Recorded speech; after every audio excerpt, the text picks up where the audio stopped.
1674 में शिवाजी का राज्याभिषेक हुआ। इनका साफ और एक विजन था, स्वराज। यहीं पर उन्होंने उपाधियां धारण की, भगवा वस्त्र, और खुद को कहा, मैं गौ ब्राह्मण प्रतिपालक हूँ। उन्होंने अपने आप को हिंदू धर्म पुनरुद्धारक भी कहा, जिसे हिंदव के नाम से जानते हैं, और एक छत्र के तहत छत्रपति कहे गए। इनके राज्याभिषेक में 50,000 लोगों ने भाग लिया।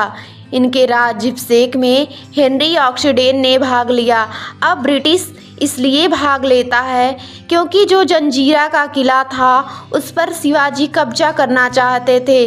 उस समय जंजीरा के किले पर फतेह का सीदी का कब्जा था। हालांकि शिवाजी उस अभियान में कभी सफल नहीं हुए।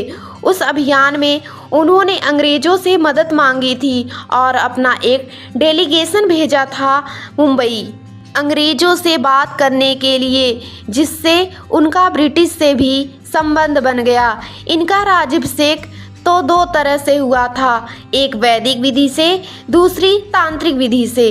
वैदिक विधि से बनारस के विद्वान विश्वेश्वर गंगा भट्ट ने किया था और तांत्रिक विधि से निश्चलपुरी गोस्वामी ने। इनका राज्याभिषेक रायगढ़ में हुआ। 1677 में कर्नाटक को जीता। सिंधियों पर नियंत्रण के लिए जल सेना बनाई। इनको संभालने वाले दरिया सारंग थे। इस नेवी को बनाने का उद्देश्य था सिंधियों को कंट्रोल में करना। छत्रपति शिवाजी द्वारा लगाए गए टैक्स। नंबर 1 चौथ, नंबर 2 सर देशमुखी। छत्रपति शिवाजी की मृत्यु अप्रैल 1680 में हुआ, बीमारी के चलते। शिवाजी का अष्टमंडल।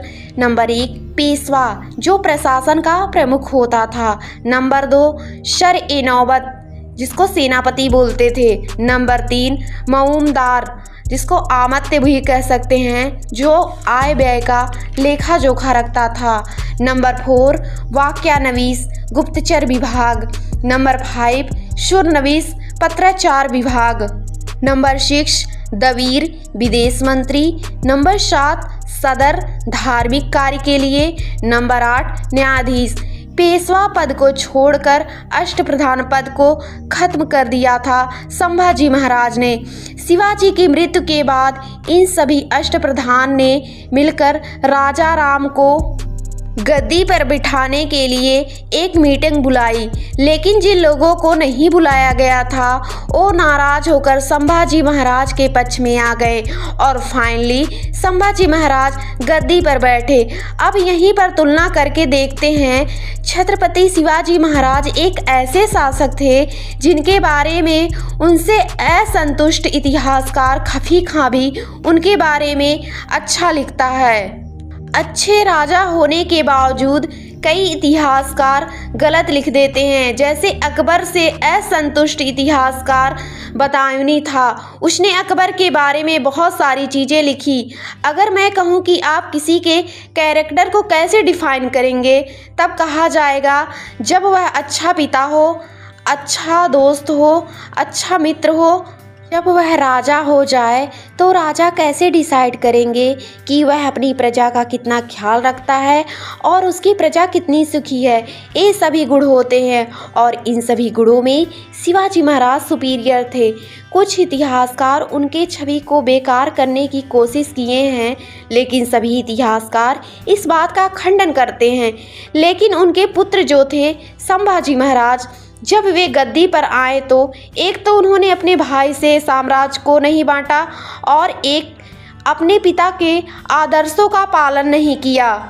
इसके लिए आपको एकदम सेंटिमेंटल नहीं होना है, थोड़ा रिसर्च भी कर लें।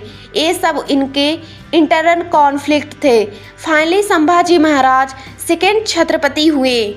1682 में अकबर द्वितीय औरंगजेब का बेटा शरण मांगने आया था, लेकिन शरण नहीं मिला था, इसलिए वह नफरत करता था दक्षिण से।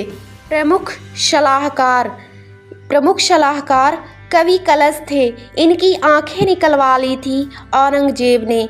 1689 में संगमेश्वर में संभाजी महाराज को कैद कर लिया गया था धोखे से।